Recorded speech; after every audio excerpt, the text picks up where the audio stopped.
evening and welcome to tonight's show from DJ and TV, Disc Jockey News TV.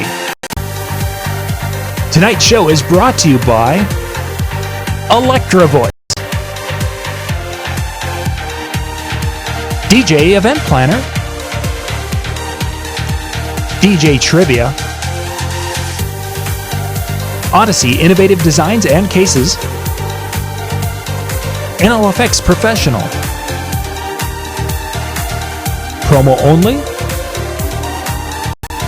and the DJ and TV Insiders. DJ Event Planner will change the way you manage and run your business. Streamline all of your procedures and software into one easy-to-manage system. DJ Event Planner, the ultimate online planning tool.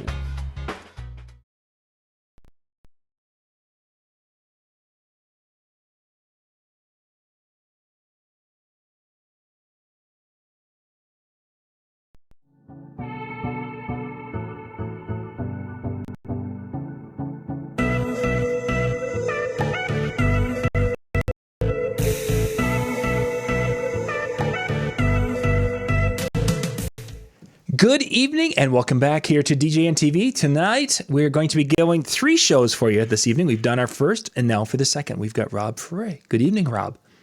Hello, welcome. You already welcomed me, so I'm welcoming anybody. Yes, you welcome them. I'm going to reset my camera here.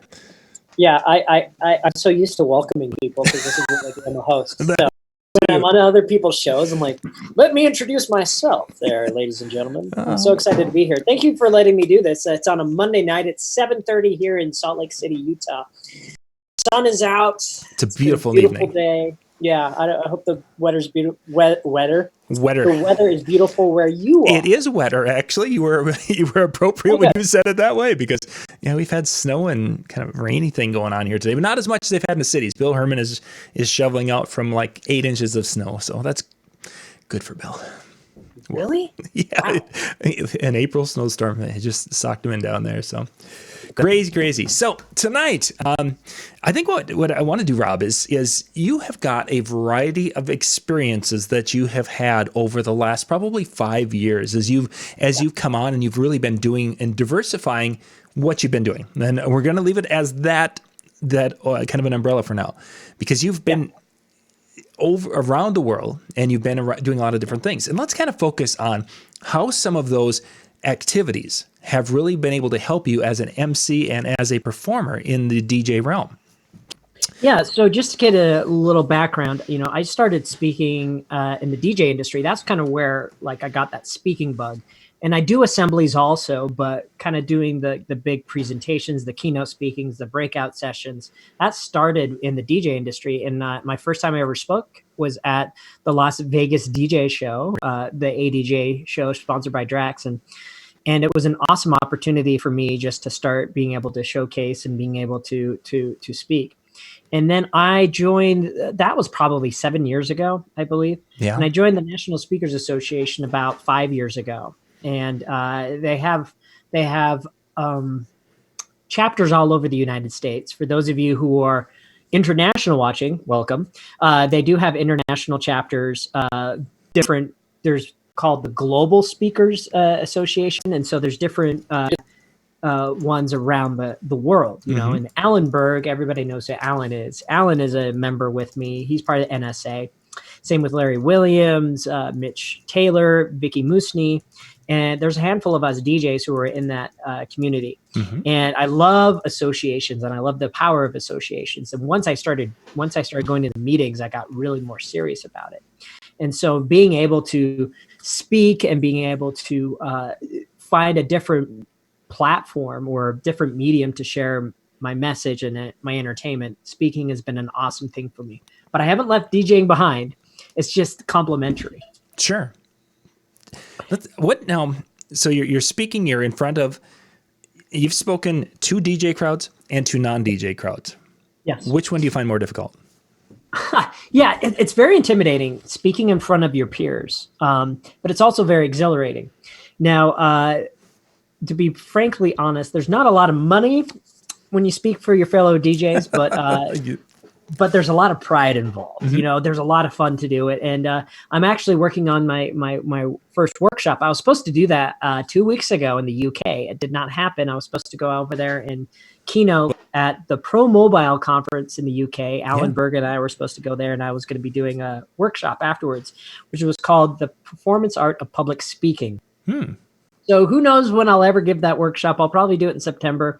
I was hoping to do it at ARMS in Tennessee. I don't know if that's going to happen, but it's always exhilarating to speak in front of your peers at a DJ conference. And I got a little bit more inside jokes. I can riff a little bit more. And but the thing about it, when it comes to speaking, a lot of people speak on what they know. So if you're ever interested in getting into public speaking, speak on what you know. Be an expert. And that's kind of where I found my first niche, was within the DJ and event industry. I've spoken beyond the DJ community. So I've also spoken at Wedding Wire World, which is now with The Knot, and which is now called Wedding Pro. And I am a Wedding Pro educator. I've also spoken at Wedding MBA, and I've gone international. I spoke in Italy at the why am I forgetting the name? I saw the pictures. Planners Extraordinaire. Yes. Yeah, I was going to say it was wedding. It wasn't coordinators. It was something. Yes, it was called Planners Extraordinaire. And then the other one I did in Dubai, that was Destination Wedding Planners Congress. And so spoken at different events. And the cool thing about it is the more you speak, the more experience you get, and the more kind of opportunities to get video, to get word of mouth. And if anybody wants to get into speaking, just find opportunities within your local area. And so I always tell people, if you want to start speaking, one of the things I would suggest you start doing is going to Toastmasters. Now, what is Toastmasters? So NSA is the National Speakers Association. That's more geared towards people that are building their business as a speaker. Toastmasters help you with your platform skills. When we say platform skills, speaking, getting rid of your ums, your ahs, your kindas, your so's, your likes, your all rights. And then, but see, I just did it. Yep. And there's also a virtual one, and you can join one right now. There's the DJ's Toastmaster group. Yeah. And I was a part of that for about a year.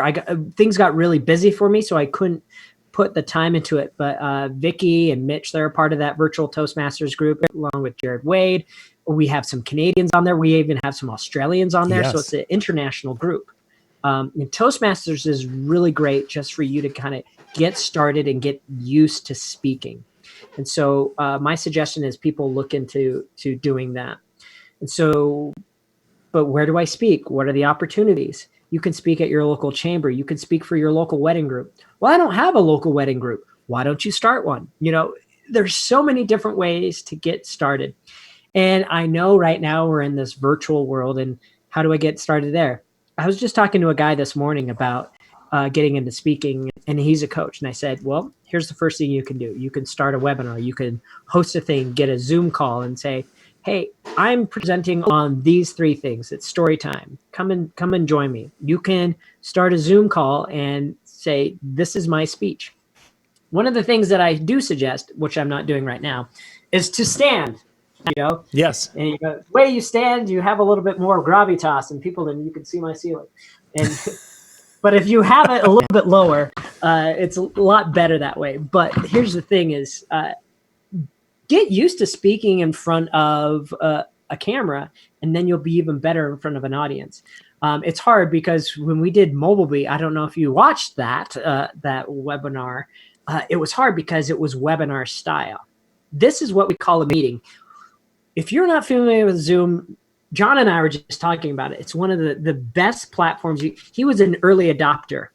And we have what is called I speak about this. It's called the law of diffusion innovation. Okay, I'm just drawing a line right here. Okay, and we have this curve, right? And so right here is at the very beginning. You are one of the early adopters of it, and right now we are at the peak of Zoom I would say users. So, yes. And then the FOMO is starting to check in, and people are like, buying into Zoom too late. And it's the same thing with what DJs are doing as they're streaming. Everybody's buying up all this equipment. For those of you who bought the equipment early, props to you. Who bought your microphones, your streaming gear. Big props to you. And so I'm a little bit behind on the streaming thing. And so I went off on a tangent, but let's get back to Zoom. But Zoom is also an opportunity just to start connecting. And just a half hour before we talked, I did a Zoom get together with the fellow DJs here of Utah. Sure. So we first time we did it, we had about 40 guys, and then we just had about 25 guys on our last call, and we did show and tell. And so I set up the parameters, and I said, okay, guys, we're going to do this in a meeting style. And when you do meeting style, you can go gallery view. I love gallery view, and you can see everybody's face. there. Yeah. And so this is my ADD brain bringing us back to the original point. The difference between a webinar and a meeting, right? So in a meeting, you can see everybody in gallery view. You can see their facial expressions, them pretending to pay attention, them working on whatever, or people going to the bathroom. Believe it or not, I saw that happen again last week in another group I was running. So if you are ever on Zoom, watch what your camera. Exactly. Pay attention. Yeah. And so what I'm going to do right now, this is what you can do. See, now this is my face. You can put a picture of yourself on Zoom that looks nice and like, oh, this is me. This is the guy who's pretending to listen. You just shut your camera off. There you go. I know it. Yeah. Okay. Did I shut? Oh, yeah. Okay. So they can't see that. They couldn't see that. So yeah, it was just me. So this is Rob looking. There we go. Right. Sorry. So I forget that they don't see that because when I turn it off, it just shuts it off. But when you're in meeting view, you can shut off your camera. That is because I have it set. I've got the check ticked that when you shut your camera off, instead of seeing your icon, it leaves you, because there are times when we're doing that we'll have two people sitting in a waiting or off camera, and then you're on camera with me. Well, let's see if we can even do this. I can even change my name. I don't think I can do that right now. Yeah, you can. You can rename. Yep. Yeah, I can rename my name. Yeah. So that's even fun too. I am now Jong Young, and so now we have two Jong Youngs. But the great thing about it is get familiar with Zoom. This is a platform that speakers are now using, and a good friend of mine, Clint Pulver, he has now gone full virtual keynote. It's amazing. Yes, the guy is amazing, and we're all doing that. We're all pivoting right now. And so if this is something you want to get into speaking, why not use Zoom? This is a great time because you now have the time to develop your message where you can go and you can write and you can deliver. And there are people out there who are, we just finished up with KC, a virtual event. And now we're going to be looking at probably doing like a virtual event every 2 weeks where we have 6 or 8 speakers. So in that realm, there is opportunity for those who want to get their feet wet. And it's a little bit easier, I believe, getting your feet wet because I can practice in front of this camera and I can do my presentation compared to, I can't practice the experience of standing on stage at Mobile Beat and you have 500 people in front of you. There's really no way to do that without having 500 people in front of you. So it's a little bit of a different situation, but there's a lot of skills that I can develop and hone doing webinars like this.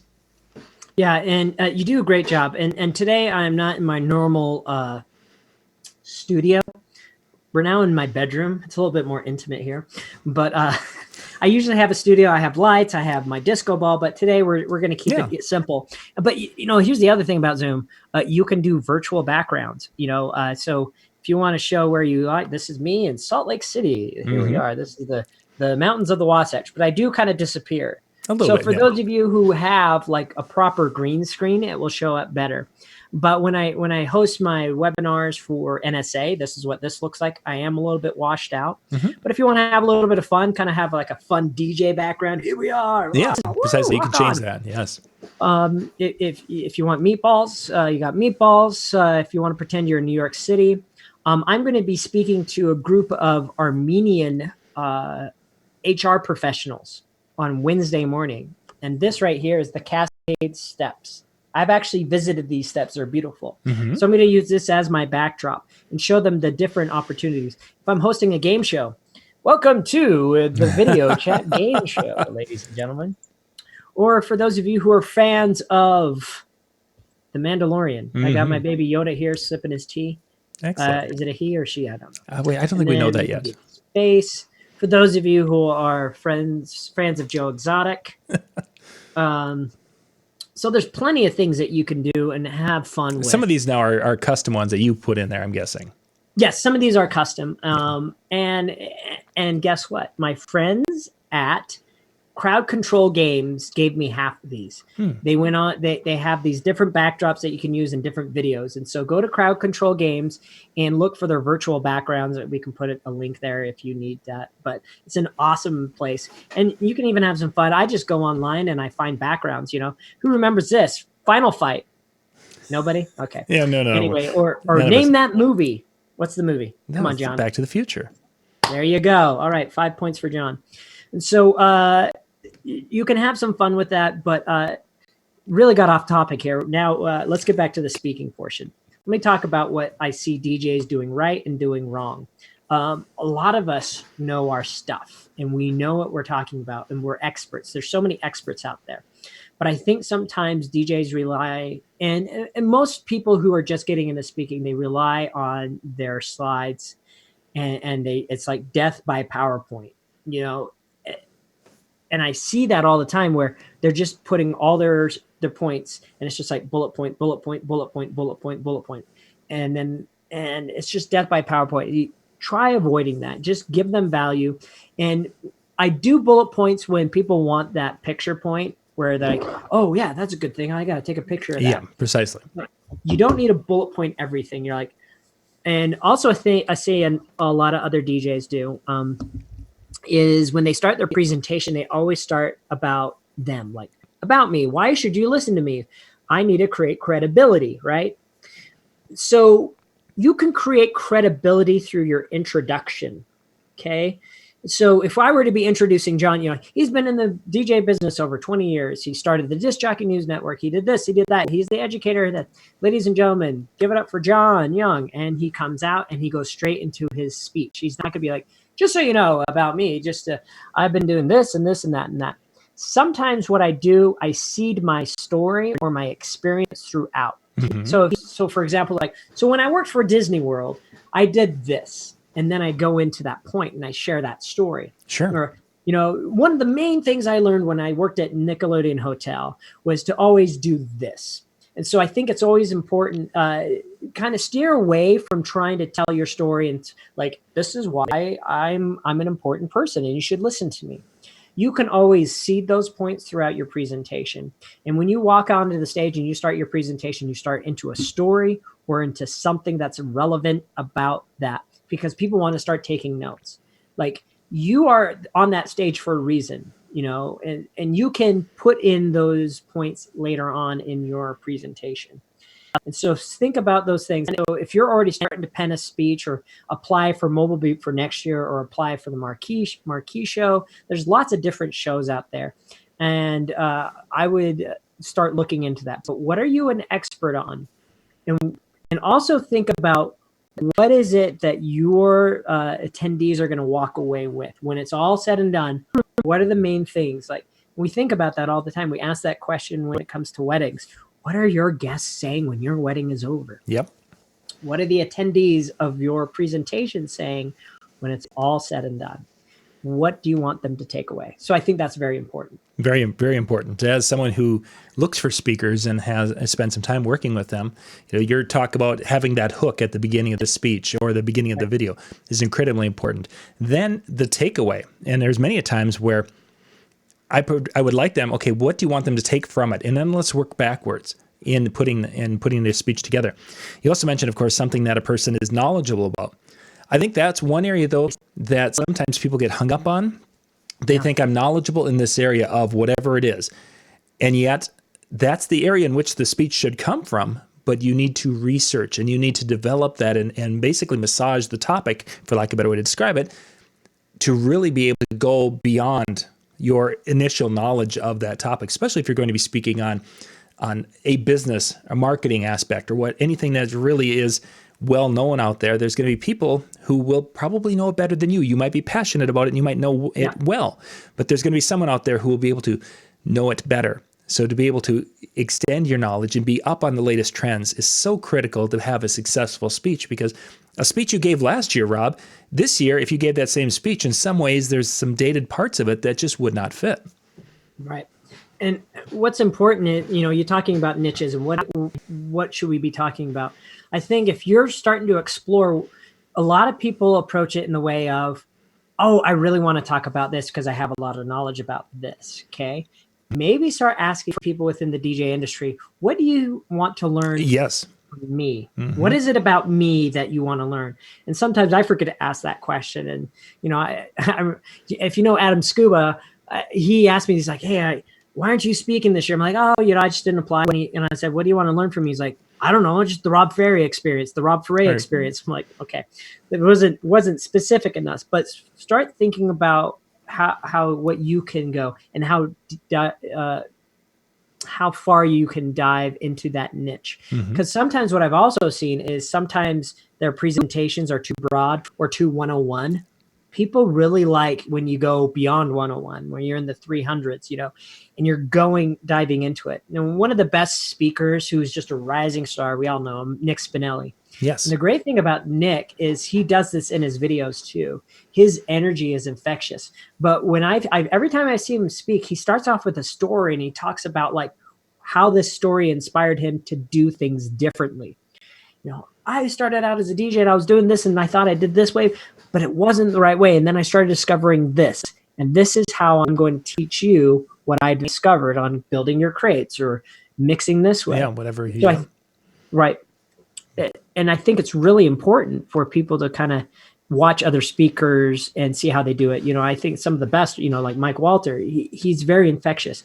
And one thing he always does is I've noticed, he shows videos. He likes to show videos. Yep. And every time he shows a video, he gets out his water, takes out his water, looks at his notes, kind of resets, and then he gets back into it.